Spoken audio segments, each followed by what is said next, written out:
What's going on, guys? In this episode of Should I Buy, we are going to go and dive into Coinbase.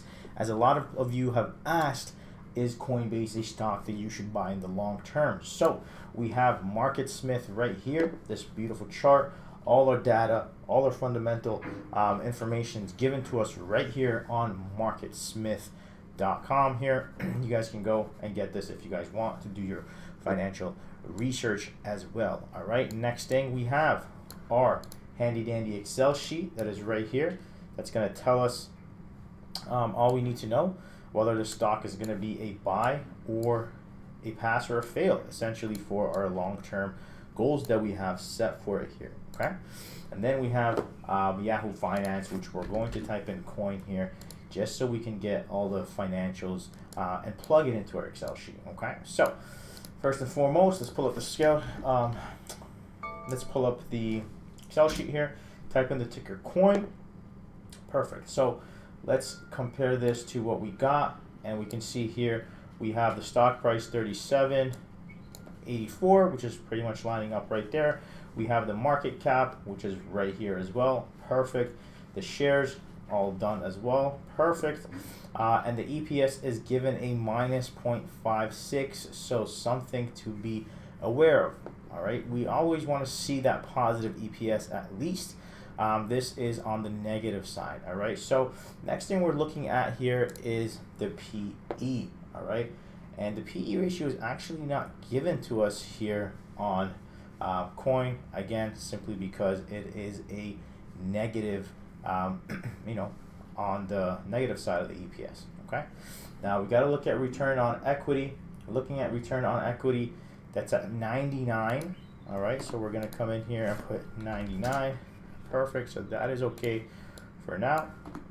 And we're going to keep going here and see what else we need to find. Now we got to look at total debt and total asset. So we're going to pop back into Yahoo Finance, go to financials. All right, we're going to check the income statement, and we're looking for total debt and total assets. Okay, so to get the total debt to asset ratio. So total debt, we're going to come here. Sorry, it's on the balance sheet. We're going to come here. We're going to look at total debt, which is total liabilities, 14.89. All right, we're going to plug that in. And then total assets, we have to come here, look at total assets, 21. So not bad.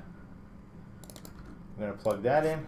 Perfect. So we can pay off our debt at least 1.5 times with our assets. Okay, now we're going to look at current debt and current assets. Okay, so here we go. We got total current liabilities, that's 11 million, and then current assets up here, 18. So again, at least we cover our current and total debts to asset ratio. You can see the current debt you can pay off at least 1.5 times. Okay, now the next thing we want to look at is operating income. Okay, so to do that, we're going to go back here. We're going to look at income statement, and we're going to see total operating income. So minus 1.19, which is in the negative here, something you don't want to see. Now we're going to look at total revenue. Total revenue is 5.063. Yikes. All right, minus 24. All right, so income statement, does it balance? It does not balance. Okay, we wanted a positive percentage here. We're in the negative. Take a look at all the other names that we've seen here, right? Everything that's in the red is actually underperforming a little bit right now in the market, and anything that's green is kind of doing a lot better. Okay, so again, this one, based on the operating income and the total revenues, you are looking at a negative percentage here, so that is not something to pay attention to. Okay, well, not something not to pay attention to, but something to be wary of. Next thing is cash flow. Is it increasing or decreasing? So we're going to go to cash flow here. We're going to take a look at cash flow. So from 2019, we had increasing cash flow, which trailing 12 months you are losing money here for now. But I think it's safe to say that this was increasing cash flow leading up the last 12 months. Okay, so I would probably say increasing here. Owned by management, to get that number, we're going to go here and look at ownership. Let's see, 16%. It seems to be a common theme here with stocks that have, not the greatest fundamentals. Management owns quite a bit. So, across the board, we usually see about 1%. And now on this one, we're seeing 16%. So, could be saying that they are putting their money where their mouth is.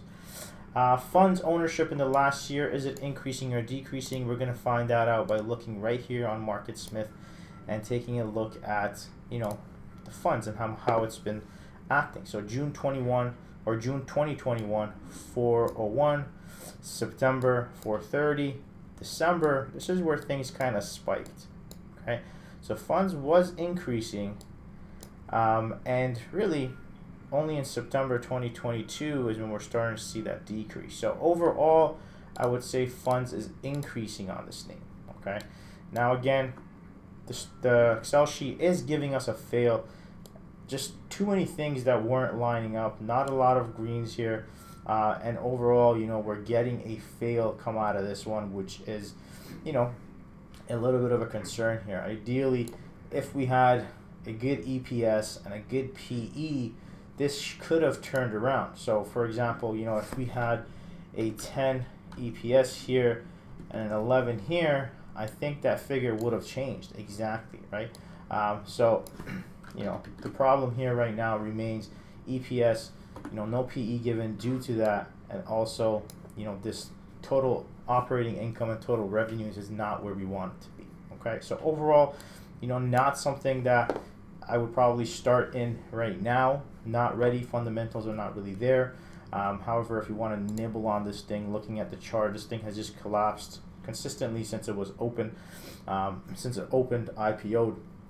It is sitting at the 40s. Now, nobody knows how low this can go. The fundamentals are not really there to support it either. You could wait for some better earnings, some better financials to come out in the next few quarters, and then decide whether this is a company that you want to invest in. At the current state, the fundamentals don't show it, so we will be staying away from this one. All right, so if you guys want me to do a different ticker next time, make sure you comment down below. Let me know what stock you want me to do, and I will do it on next week's episode right here on YouTube. Thank you for watching, and we'll catch you on the next one.